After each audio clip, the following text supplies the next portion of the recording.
Welcome back, dear friends. It's a true joy to welcome you once again to this space where we explore not only teachings but the transformations they can inspire in our lives. Today, we are going to explore a concept that is both profound and often misunderstood in Buddhist practice: dedication, or what is traditionally known as merit dedication. You may have heard of the term dedicating merit or a transferring virtue in Buddhist rituals, but what does it truly mean? Why is it that seasoned practitioners place such great importance on this act? And more intriguingly, what does it mean to dedicate with no desire for personal gain, to give without expecting anything in return? This might be the most difficult yet most liberating lesson on the spiritual path. In this video, we'll journey deep into the meaning and application of dedication. We'll explore what it means to turn your practice into an offering for others, why this process matters in the path of awakening, and how true merit is never lost, even when you no longer seek its fruits. Let's start with a story of a woman named Jia, a devoted practitioner who had been on the path of Buddhism for over a decade. She was known in her community for her discipline, her compassion, and her presence at every ritual, every temple event.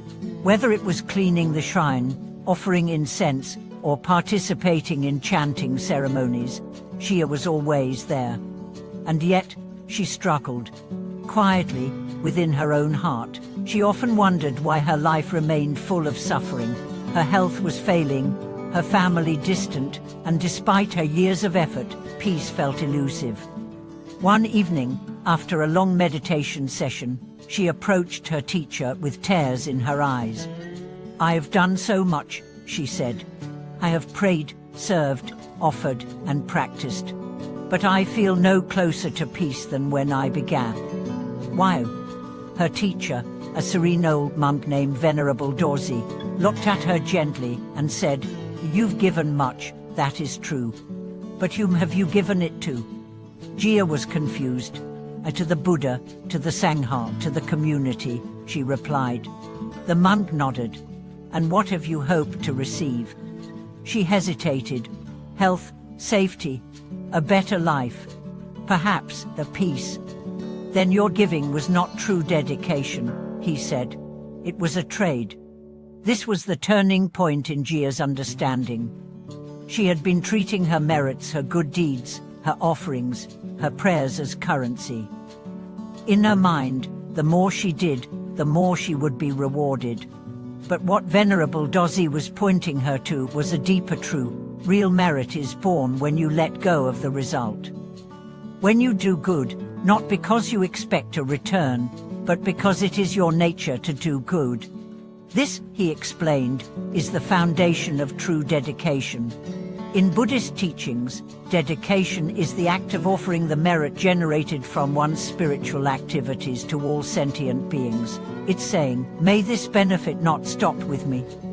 May it flow outward, into the world." This changes everything. It removes the ego from the act. It turns practice from a personal achievement into a universal gift. Jia began to shift her perspective. The next time she lit incense, she whispered, "May this smoke carry peace to those I cannot reach." When she bowed, she thought of those suffering in places she'd never been. When she meditated, she visualized her calm spreading across oceans to troubled minds she would never meet. And something remarkable began to happen. Her heart felt lighter, the burden of expectation lifted. The more she gave without asking, the more she received, not in material wealth or guaranteed safety, but in clarity, in serenity, in trust. Dedication without attachment is not easy. Our culture trains us to expect returns. We help a friend and anticipate gratitude. We donate and seek acknowledgement. But on the path of Dharma, such expectations become shackles. They limit the purity of the act. When you do good just to feel good or to be seen as good, you miss the deeper freedom available through true altruism. The teachings say that the most powerful form of merit is generated not by large donations or grand rituals, but by a single pure thought. May this benefit others. That is enough. And when repeated, day after day, it becomes a current that flows through your life, purifying everything it touches. Imagine a world where every action was done with this spirit. Imagine driving to work and thinking, may my journey bring safety to all travelers. Imagine cooking and thinking, may this meal nourish those who are hungry. Imagine praying and thinking, may this voice be a voice for the voiceless. This is what it means to dedicate. And what about the common question, but if I don't dedicate to myself, how will I receive blessings? The answer, paradoxically, is this: when you let go of self-interest, the blessings come naturally. Like shadows follow form, peace follows selfless giving. This doesn't mean we ignore our needs. It means we trust that by aligning with compassion, wisdom, and generosity, our true needs will be met not through manipulation, but for harmony. Jia's life did not suddenly become easy. Her body still aged, her relationships still ebbed and flowed. But she was no longer defined by what she lacked. She was defined by what she gave. Her prayers became whispers of grace, her actions, invisible offerings to the universe. One day, she wrote in her journal, "Today I planted seeds in a garden I may never see, but I know flowers will bloom, and that is enough." That is the heart of true dedication.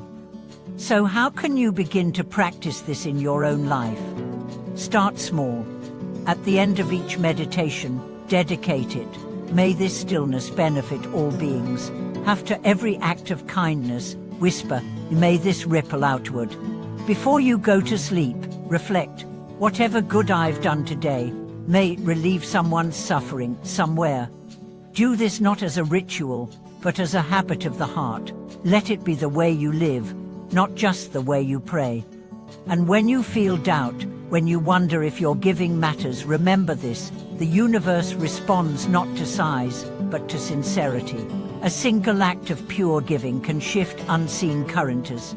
A single moment of true dedication can echo across generations. Thank you so much for watching this video.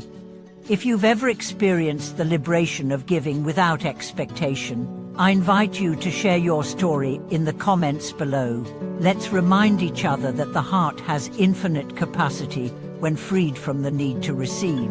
Please like, subscribe, and share this with someone whose light might just need a gentle nudge today. Until next time, may your heart be generous, your hands be open, and your life be a quiet blessing to the world.